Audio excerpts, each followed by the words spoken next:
교회의 사자에게 편지하라.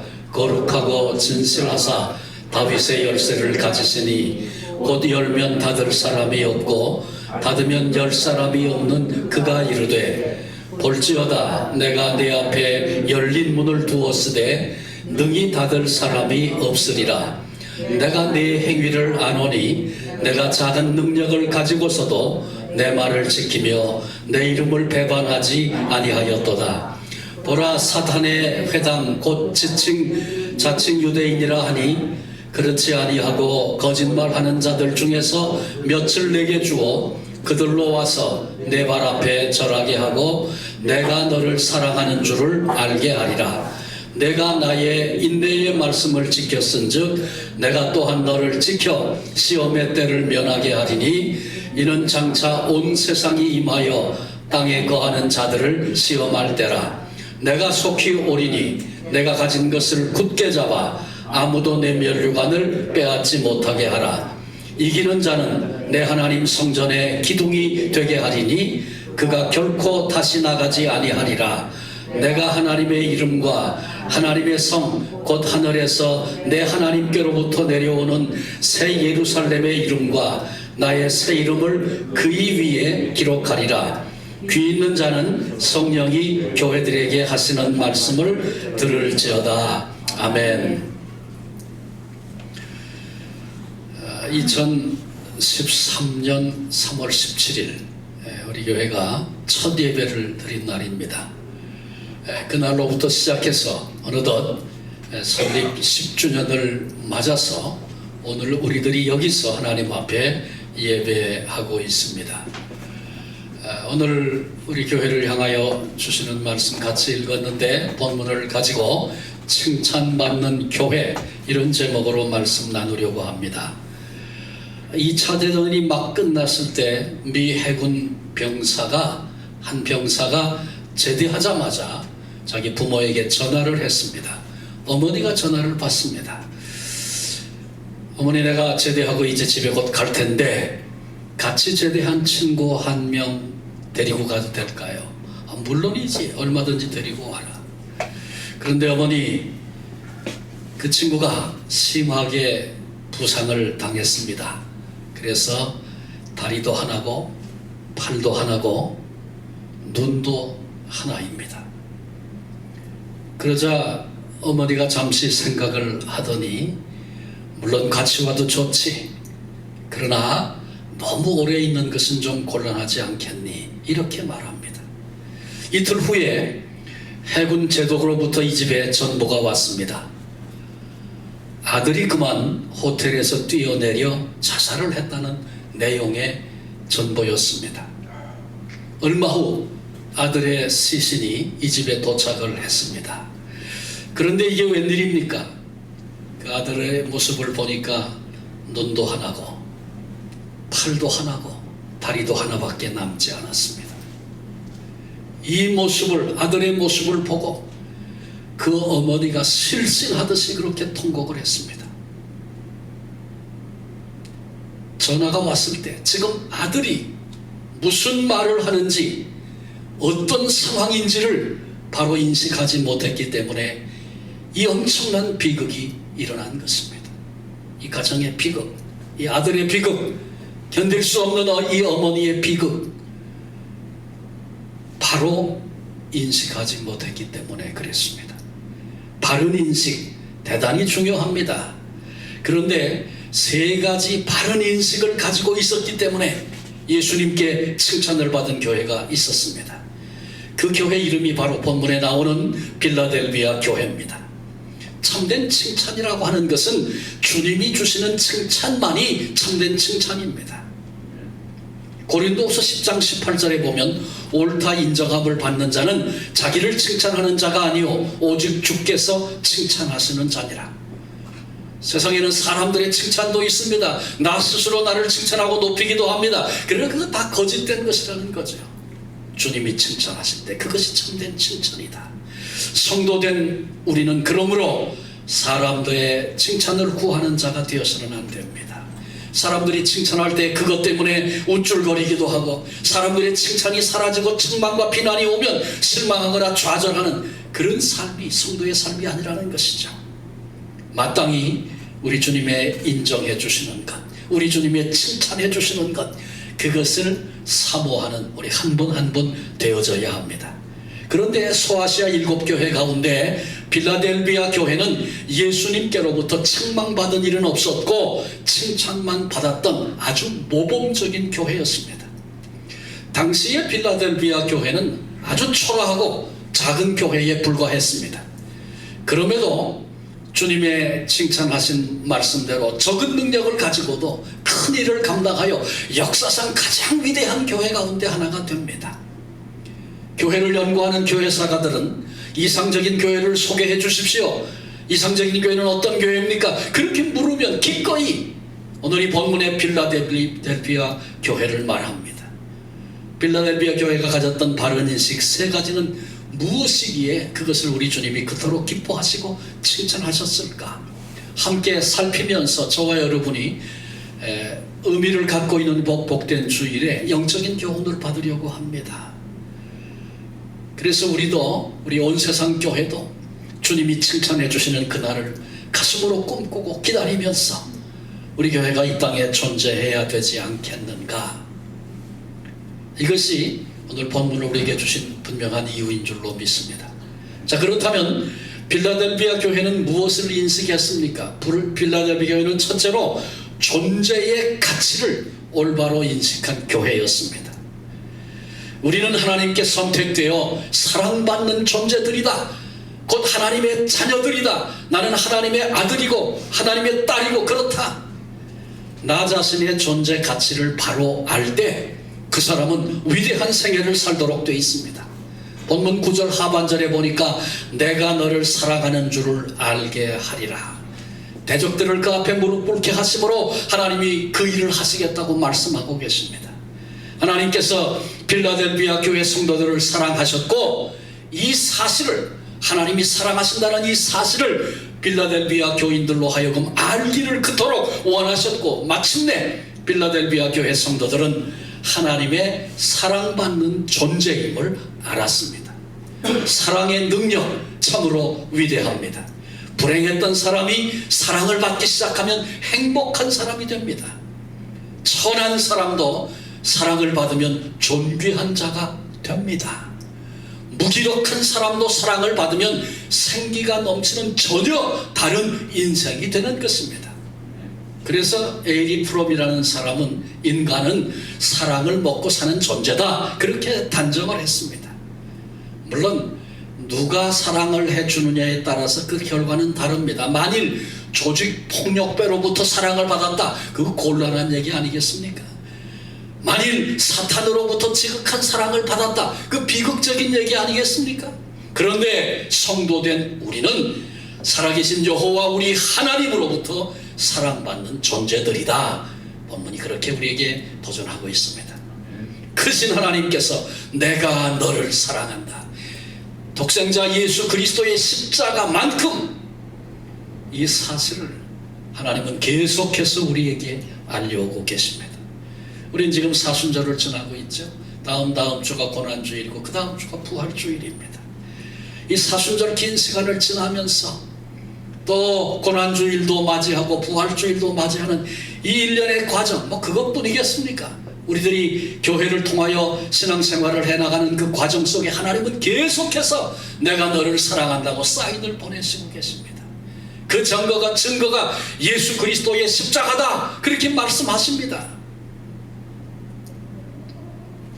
십자가만큼 나를 사랑하신 하나님, 그래서 계속해서 우리에게 내가 너를 이만큼 십자가만큼 사랑한다고 사인을 보내오시는 하나님의 이 사랑, 하나님의 이 사인, 하나님의 이 음성 끊임없이 들음으로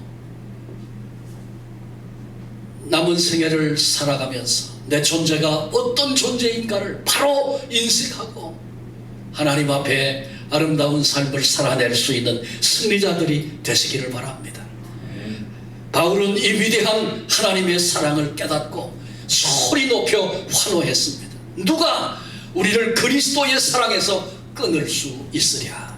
환난도 권고도 핍박도 기근도 위협도 칼도 그 어떤 것도 우리를 그리스도의 사랑에서 결코 끊을 수 없다. 그렇게 말했습니다. 우리는 이 사랑으로 말미암아 넉넉히 이기느니라 선언했습니다. 우리의 능력 때문에, 우리의 경험 때문에, 우리의 열심 때문에, 우리 속에 있는 용맹함 때문에 우리가 이기는 것이 아니라 나를 위해 십자가에서 생명을 주신 예수 그리스도, 결코 빼앗을 수 없는, 끊어지지 않는 이 사랑 때문에 우리가 넉넉히 이긴다고 선언했습니다.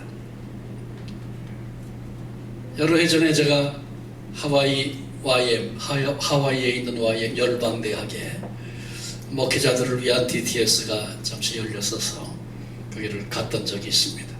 여러분들로부터 아주 감동적인 그런 강의도 듣고 그랬는데 잊을 수 없는 한 분이 있어요. 런 스미스라고 하는 목사님인데, 이분은 한국을 굉장히 사랑해서 자기 피 속에는 한국 피가 흐른다고 전혀 관련도 없는데 그런 얘기도 기쁨으로 하는 그런 분인데, 이분은 아주 좀 특별한 분이었어요.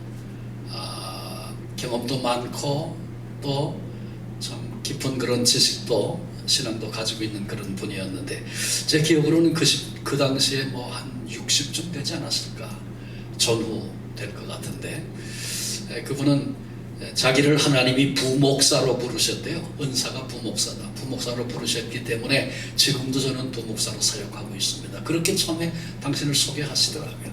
여러 강의 가운데 그분에게 제가 아주 인상적으로 잊을 수 없는 그런 그 얘기를 하나 들었는데, 이분이 목회를 하면서 예수님의 사랑, 십자가, 하나님의 은혜, 이 부분에 대해서 목사니까 왜 또 공부 많이 하신 분이고 깊이 묵상도 했으니 왜 전할 말이 없겠어요. 늘 자주 전하기는 전하는데, 돌아보니 자기 속에 예수님의 십자가의 사랑에 대한 그런 감격, 이런 것이 굉장히 적고 아주 메마르고 지식적으로 전하는 것 같은 그런 느낌을 종종 받게 됐다 그래요. 그래서 고민이 생겼답니다. 하나님, 내가 예수 그리스도의 십자가를 가슴에 감격 없이 이렇게 지식으로만 전해서 되겠습니까? 나 그거 알고 싶습니다. 하나님, 나에게 주님의 그 사랑을 좀 경험할 수 있도록 기회를 주세요. 오랫동안 기도했다 그래요. 근데 어느 날 꿈을 꿨다 그래요. 꿈을 꿨는데 이렇게 하이웨이가 이렇게 코너가 이렇게 돌아가는데 내가 지금 여기 서 있는 거예요. 런 목사님이 여기 서 있는 거예요. 차들이 다니는데 자기 제일 베스트 프렌드 친구가 이쪽에서 지금 하이웨이를 건너는 거예요. 횡단해서. 지금 마침 이쪽에서 커다란 트럭이 쏜살같이 지금 달려오고 있어요. 여기서는 보이질 않아요. 나는 여기서 보고 있으니까 그리고 걱정을 하는 거죠. 그때 하나님이 말씀하셨대요. 런 목사야, 너 네 몸을 던져서 네 친구를 살려내고 내가 대신 죽을 수 있겠니? 이렇게 물으셨다 그래요. 당황했다 그래요. 그래서 하나님, 저 이런 상황을 한 번도 생각해 본 적이 없는데 죄송합니다. 그러나 할 수만 있다면 내 몸을 던져서 내 친구를 살리고 내가 대신 죽기를 원합니다. 그렇게 얘기했다 그래요. 그렇구나. 그 다음에 또 장면을 보여주시는데 똑같은 장면이에요. 여기 친구가 지금 건너고 여기 트럭은 달려오고 있어요.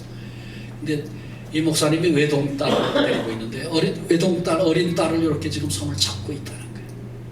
하나님이 또 말씀하시대. 런 목사야, 그냥 두면 네 친구 죽을 텐데 너 네 딸을 던져서 네 친구를 살려내고 네 딸을 대신 죽게 할 수 있겠니? 그렇게 물으셨다고. 그런데 이 말씀을 듣는 순간에 갈등할 것도 고민할 것도 없이 그냥 소리를 지르면서 하나님 안 돼요. 다른 건 몰라도 그건 안 돼요. 그리고 소리를 질렀다는 거예요. 그런데 하나님이 잠시 침묵하시더랍니다. 그리고는 하시는 말씀이, 그렇구나, 런 목사야, 그런데 나는 내 아들을 던져 너를 살게 하고 그를 대신하여 죽게 했단다. 이렇게 말씀하시는 순간에 예수 그리스도의 그 십자가의 사랑이 가슴으로 쏟아지는 그런 은혜를 경험하고, 그렇군요, 그렇군요. 나는 내 딸 별로 사랑하지도 못하고 때로는 미움께서도 생각하고 미운 아버지일 수도 있는 그런 내가 내 딸 절대로 던져서 내 친구 살리고 죽게 할 수 없다고 말했던 자신의 모습과 비교되면서 너무너무 부끄럽고, 그리고 그 사랑이 너무나 크고 귀해서 그 사랑 앞에 거꾸러졌다는 그 얘기를 그 런 스미스 목사님이 하시더라고요. 이 꿈을 통해서 런 목사님은 하나님의 십자가의 그 사랑이 어떤지를 가슴으로 받았습니다. 런 목사님만 그런 걸까요? 저와 여러분, 우리를 향한 하나님의 사랑은, 우리 주님의 십자가는 어떻습니까? 우리가 돈에서 느끼지 못하고 늘 들어서 당연하고 십자가 그렇지 머리로 설명하고, 여러분 혹시 우리가 그렇게 살고 있는 것은 아닙니까?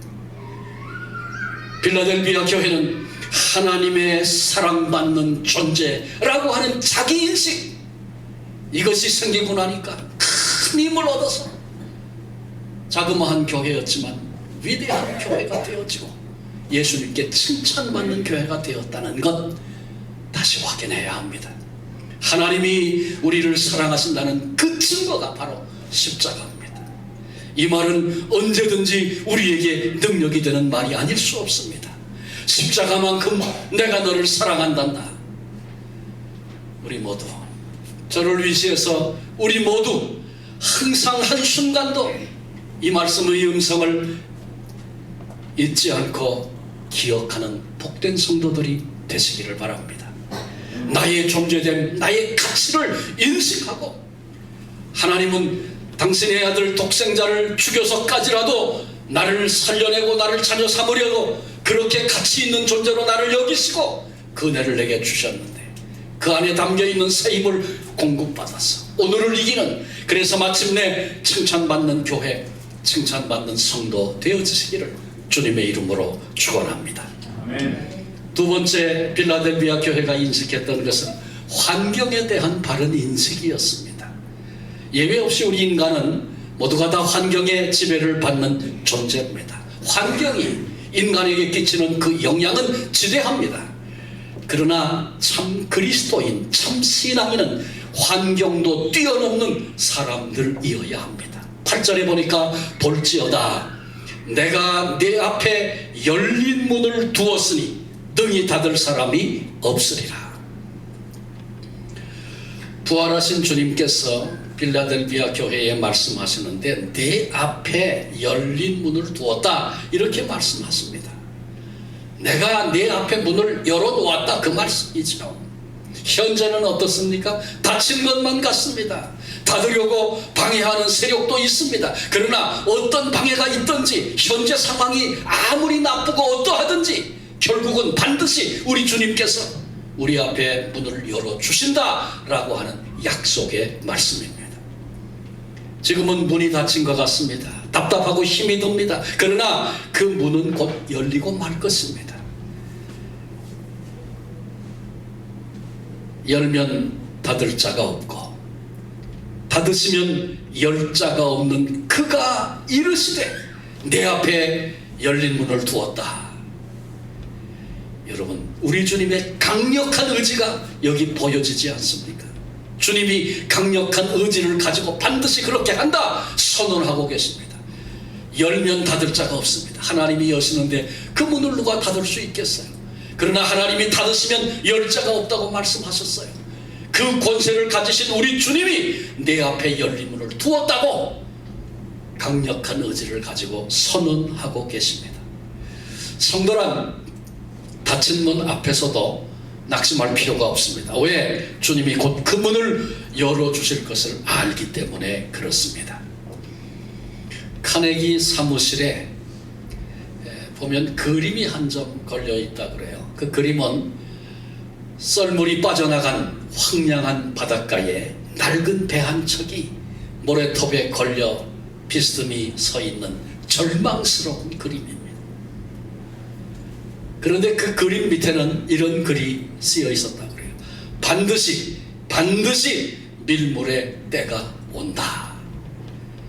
카네기는 생애 속에 사업을 하면서 수많은 위기와 어려움을 겪은 사람인데, 그 그림을 보면서 지금은 썰물이 다 빠져나갔고 황량한 것뿐이고 기대가 전혀 보이지 않지만 반드시 밀물의 때가 온다는 사실을 되뇌이면서 하나님이 밀물의 때를 우리 앞에 주실 것이다 기대하면서 그 고난도 역경도 답답함도 이기고 승리했다라고 하는 것입니다.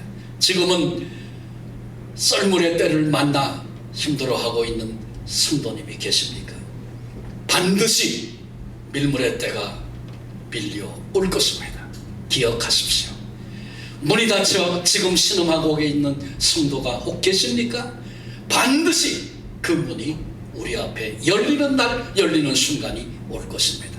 교회도 마찬가지입니다. 교회가 걸어가는 그 길에 문이 닫힌 것 같은 그런 순간 얼마든지 수없이 많이 맞이할 수도 있습니다. 그러나 그 문은 반드시 열리고야 말 것입니다. 왜? 신실하신 우리 주님이 약속하고 계시기 때문에 그렇습니다. 내 앞에 열린 문을 두었다. 사도 바울은 열린 문의 확신을 가지고 우리가 알거니와 하나님을 사랑하는 자 곧 그 뜻대로 부르심을 입은 자들에게는 모든 것이 합력하여 선을 이루느니라. 우리는 주의 부르심을 받았다는 사실을 믿음으로 고백하는 사람들입니다. 주님이 우리의 약함을 몰라서, 우리의 변덕을 몰라서, 잘못 실수해서 우리를 선택하신 것이 아니라 우리의 약함과 무능과 무지 다 아시고도 우리를 선택하셨습니다. 기뻐하시면서 우린 작은 힘이지만, 작은 마음이지만 하나님을 사랑하는 자로 거기 서기만 하면 합력하여 모든 것이 선을 이루시는 하나님의 역사의 손에 붙들려 남은 생애를 살게 되는 것입니다. 문을 여시는 분은 여호와 하나님이십니다. 하나님이 여시면 닫을 자가 없다고 본문은 말씀하고 있습니다. 어려운 상황이 우리를 찾아오면 답답하고 안타깝고 속상하고 절망하기 쉬운 것, 그게 인간입니다. 그러나 그 환경까지도 주장하시는 우리 하나님의 신실하신 약속을 잊지 말아야 합니다. 열린 문의 환상을 보고 용기 있게 살아갈 때 그 문을 여시는 하나님의 때를 반드시 만나게 되는 것입니다. 이사야 선지자가 우리에게 하나님이 어떤 하나님인지를 소개합니다. 앞서 행하셔서 논문을 부수고 쇠빗장을 꺾으시는 하나님, 우리 앞을, 우리의 삶을, 우리의 인생길을 가로막고 있는 것이 비록 논문이고 쇠빗장이라 할지라도 마침내 부수고 꺾으시고 그 문을 여시는 하나님이 우리들의 아버지시라고 이사야 선지자가 그렇게 우리에게 하나님을 소개해주고 있습니다. 교회도 마찬가지입니다. 하나님의 약속을 붙잡고 열린 문의 환상을 보고 나아가는 교회는 힘있는 교회가 되고 능력 있는 교회가 됩니다. 종국에는 우리 주님께로부터 칭찬받을 수 있습니다. 주님께 칭찬받는 그 원동력이 주께로부터 임하는 것입니다. 마지막 세 번째입니다. 필라델비아 교회는 소유한 가치에 대한 바른 인식이 있었습니다. 현재 소유한 바에 대하여 그것이 크든 적든 그 가치를 바로 알 때 허락하신 삶의 기회에 대한 진정한 감사가 생기고 위대한 삶, 그 생애를 살게 되는 것입니다. 본문 8절에 보니까 하반절에 내가 내 행위를 아노니 내가 작은 능력을 가지고서도 내 말을 지키며 내 이름을 배반하지 아니하였도다. 11절에도 보니까 내가 속히 오리니 내가 가진 것을 굳게 잡아 아무도 내 멸류관을 빼앗지 못하게 하라. 적은 능력일지라도 이미 가진 것 소중히 여기고 소멸해서는 안 된다. 그 가치를 바로 알고 굳게 잡을 때 비로소 충성할 수 있다. 그 사람이 위대한 사람이 되고 그 교회가 위대한 교회가 된다. 그 비밀을 그렇게 우리에게 가르쳐주고 있습니다. 필라델비아 교회, 조금만 더 구체적으로 말씀드린다면 외형상으로 아주 초라한 교회였습니다. 한때는 그 지역이 문화의 꽃을 피웠던 곳입니다. 그런데 지진이 많이 발생을 했어요. 그래서 도시가 무너지고 사람들이 거기 거처하여 살 수가 없어서 많은 사람들이 떠났습니다. 그 가운데 가난한 사람들, 어쩔 수 없이 살아가는, 다른 데가 살 힘이 없으니까 버티고 그냥 그렇게 살아내는 그런 도시로 필라델피아 도시가 그렇게 전락을 해버리고 말았습니다. 상황을 살펴보면 절망적입니다. 거기에 있는 교회가 무슨 큰일을 할 수 있겠어요? 별 희망이 보이질 않습니다. 그러나 필라델피아 교회는 적은 능력을 가졌음에도 불구하고 이미 가진 것, 이미 가진 그것을 굳게 잡고 하나님이 주신 말씀을 굳게 잡고 끝까지 인내한 교회였습니다. 교회 역사 가운데 보면 주후 155년경 이웃에 있었던 서머나 교회 감독이었던 폴리갑이 순교를 당하게 됩니다. 근데 폴리갑이 순교할 때 필라델피아 교회가 담대하게 일어났습니다. 교회가 믿음을 지키고 신앙을 지킬 때 순교를 당하는 그런 어려움과 고통을 겪는 그런 때였습니다. 그런데 그때 오히려 필라델피아 교회는 담대하게 일어나서 폴리갑 감독을 변호하고 그의 고난의 끝까지 동참을 했습니다. 기록에 의하면 그때 무려 11명이 함께 순교하는 역사가 있었습니다. 필라델피아 교회가 남긴 흔적은 위대합니다. 우리도 배워야 하지 않겠습니까? 우리 교회도 그런 교회, 또 그런 교회를 이루고 있는 성도된 우리도 그런 성도 우리가 꿈꾸고 그래야 되지 않겠습니까? 요즘에 순교하는 일 모르죠? 하도 역사가 소용돌이를 치고 있으니까 자유하다고 하는 이 캐나다 땅에도 복음의 핍박을 받고 순교하는 일이 생겨질지, 그런 상황이 변할지 아무도 예측할 수 없습니다. 그러나 지금 상황에서 오늘 보면 우리가 여기서 예수 믿고 주일날 예배드리다가 그것 때문에 순교할 일이 있겠습니까? 그러나 그리스도인 된 우리들에게는 삶에서의, 삶 속에서의 순교가 필요합니다. 순교는 뭐예요?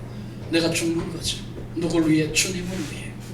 내 삶 속에 내가 죽고 주님이 사는 역사, 이게 살아가며 우리가 경험해야 하는, 살아가며 그렇게 지켜내야 할 영적인 순교 아니겠습니까? 어떤 일을 할 때, 어떤 일을 계획할 때, 어떤 일을 결정할 때 거기서 내가 죽고 그리스도가 사시는 역사, 그것을 이루어내는 그 삶의 자리, 그것이 어떠면 필라델피아 교회가 서머나 교회 폴리갑 감독이 순교할 때 함께 거기 동참했던 그 마음, 그 가슴이 아니겠는가 생각해 봅니다. 다윗과 골리앗의 이야기를 기억합니다. 골리앗, 엄청난 체구를 가지고 있고 전쟁을 훈련받은 위대한 장수였습니다. 그 앞에선 다윗, 보잘것없는 존재였죠. 체격과 체력을 따진다면 골리앗 앞에 다윗은 애송이에 불과했습니다.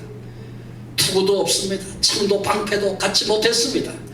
단지 그가 가진 것은 보잘것없는 주머니 속에 물맷돌 몇 개였습니다. 그런데 놀랍게도 그 자그마한 보잘것없는 그것 가지고 적장이었던 골리앗을 거꾸로뜨리고 하나님의 영광을 나타냈던 위대한 승리를 우리 모두가 기억합니다. 일반적으로 사람들은 이미 가지고 있는 것을 별로 중요하게 생각하지 않습니다. 시시하게 여깁니다. 무가치하게 여깁니다. 그까짓 거 그렇게 생각합니다.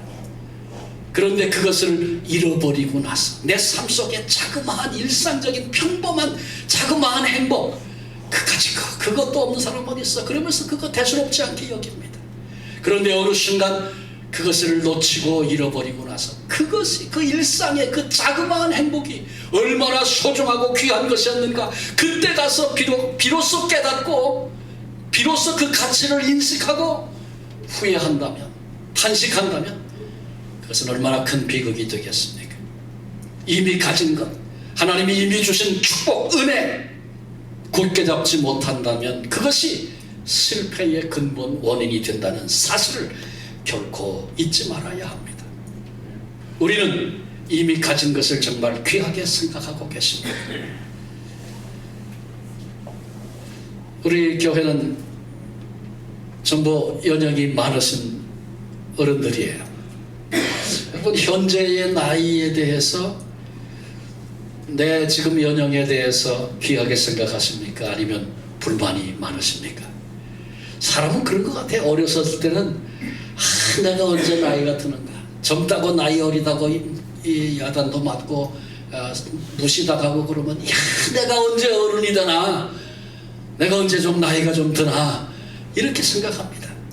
그러던 사람들이 좀 더 나이가 들면, 내가 한 살이라도 더 젊었으면, 젊게 보이려 그러고, 어떻게 하면 젊어질 수 있을까, 젊어진다 그러면 뭐 눈을 크게 뜨고 덤비지 않습니까? 제가 1993년에 캘거리로 이주해 왔습니다. 와서 보니까 너무 좋더라고요. 저는 그때 축구를 했었습니다. 그런데 거기 밤에 보니까, 밤에 라이트를 켜고 차 타고 지나가는데, 젊은 애들도 여자 청년들도 와서 축구를 하는데, 정식 심판이 와서 휩쓸을 불고 파란 잔디 위에 뛰는데 기가 막히더라고요.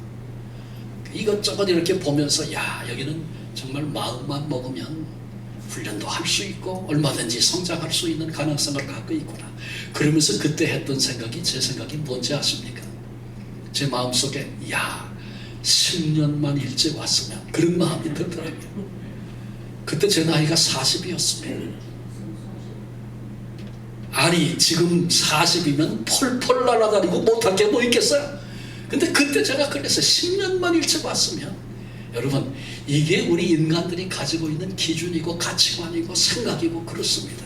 그래서 자꾸 이렇게 오판을 하고, 그때 그 시간이 가장 귀한 시간인데 그걸 모르고, 오늘도 지금도 마찬가지입니다. 기억하십시오. 오늘이 내 남은 생애의 가장 젊은 날입니다. 오늘이 내 남은 생애의 바로 첫날입니다. 첫날.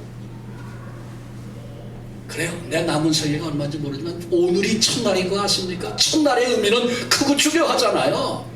첫날을 시시하게 되는 대로 그렇게 보내버린다면 우리 남은 생애가 뭐가 되겠습니까? 오늘이 내 남은 생애 첫날이다. 기억하십시다.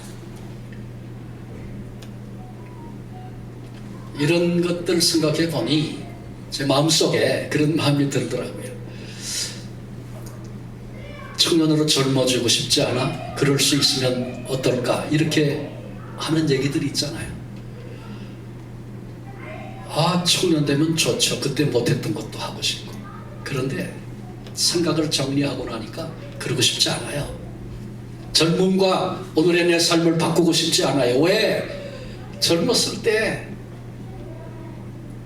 그때 했던 경험과 그때 했던 아픔과 그때 했던 실패, 그런 거 되풀이하고 싶지 않아요.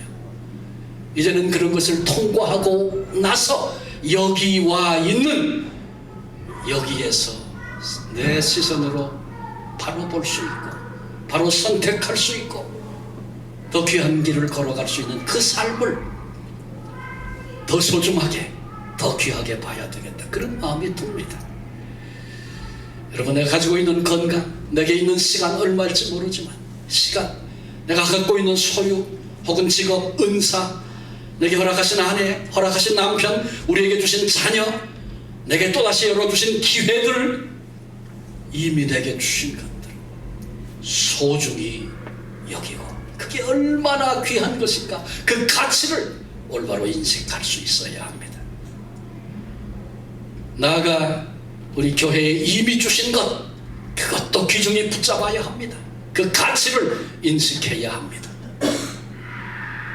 그때 그 가치를 인식하고 그걸 귀히 여기고, 그래서 감사하면서 그것으로 할 수 있는 최선의 길을 걸어가기 시작할 때, 거기 하나님의 능력을 경험하는 은혜가 주어지기도 하고, 마지막 결론 앞에 주님이 주시는 칭찬 들을 수 있는 그런 존재로 우리를 빚어 주시는 것입니다. 말씀을 마무리하려고 합니다. 온 세상 교회 10년을 달려서 오늘 여기 와 있습니다. 10주년 예배를 드리면서 우리 생각이 많이 복잡하죠. 물론 교회를 시작하게 하시고 힘들고 어려운 중에도 지켜내 여기까지 오게 하신 것 감사하면서, 또 동시에 하나님 앞에 죄송한 마음도 있고, 여러분 우리의 감정이 참 다양할 거라 생각을 합니다. 후회는 없으십니까? 그때 잘했으면, 만약에 거기에만 붙들려 있다면 그건 어리석은 생각입니다. 반성할 필요가 없다, 그런 말이 아닙니다. 때늦은 후회만 가지고는 아무것도 할 수 없기 때문이다, 그런 얘기입니다. 지난날의 경험, 지난날의 실패 잊지 말고 기억해야 합니다. 그것을 교훈 삼아서 다시는 되풀이하지 않는, 그래서 분명한 분별력을 가질 수 있는, 바른 선택을 할 수 있는 그 자리에 우리들이 서야 합니다. 그리고 오늘 주신 기회 앞에 우리가 최선을 다해야 하는 것입니다. 그렇게 하려면 이미 은혜로 허락하신 소유, 우리에게 주신 거, 우리에게 주신 게 뭐가 있을까? 우리가 이미 갖고 있는 거, 그게 뭐 그렇게 가치 있는 게 있을까? 여러분, 그건 사탄의 얘기입니다. 성령님께서 가르쳐 주시는 거 자꾸 생각해 보세요. 오늘 10여 명이 이렇게 모여서 예배합니다.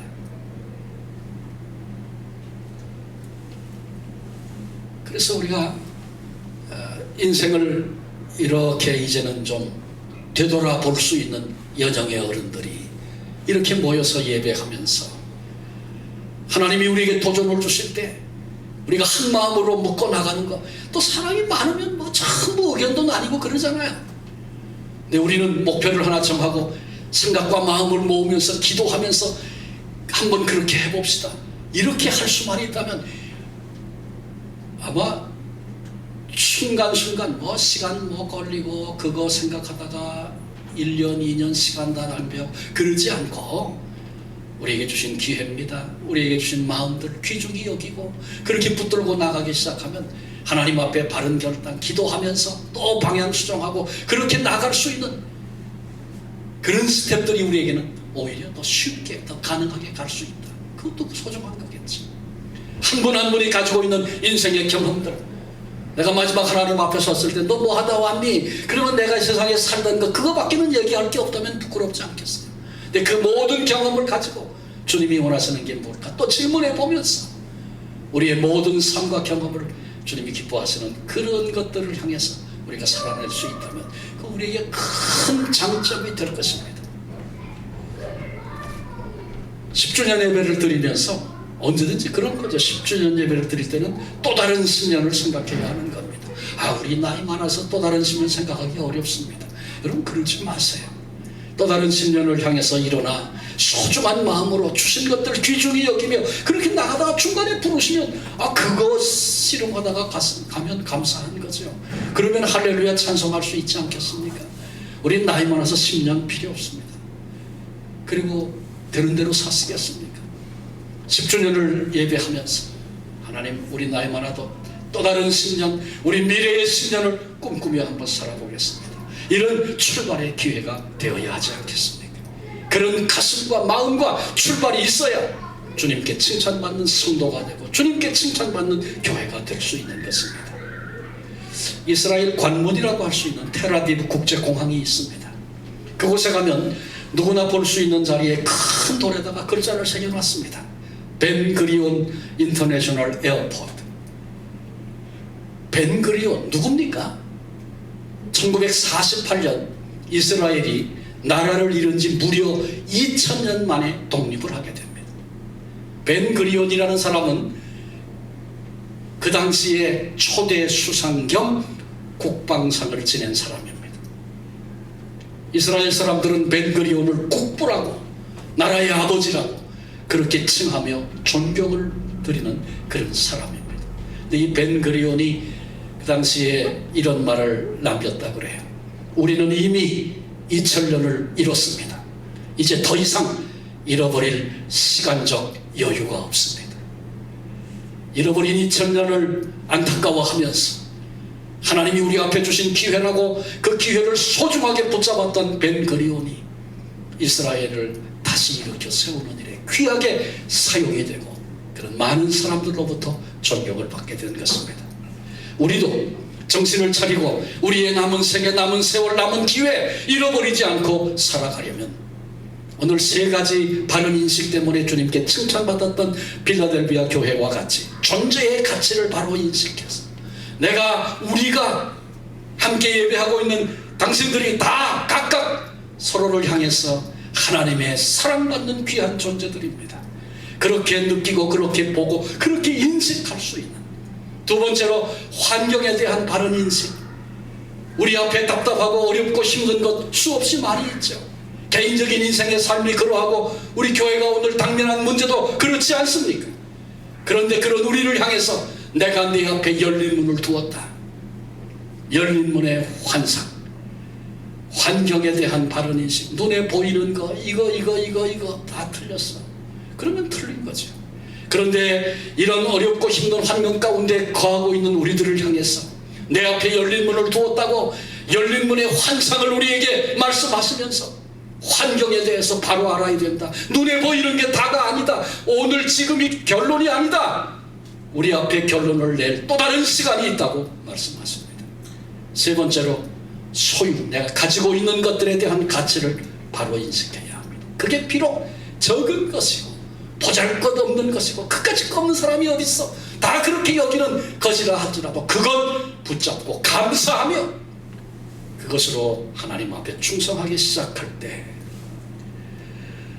그럴 때 우리도 빌라델비아 교회와 같이 주님께 칭찬받는 성도가 되고 주님께 칭찬받는 교회가 될 줄로 믿습니다. 본문 12절입니다. 이기는 자는 하나님의 성전에 요동하지 않는 기둥이 될 것이라. 마지막 절 말씀으로 하나님의 음성을 다시 생각하려고 합니다. 귀 있는 자는 성령이 교회들에게 하시는 말씀을 들을지어다. 아멘. 기도하겠습니다. 하나님, 10년을 달려 여기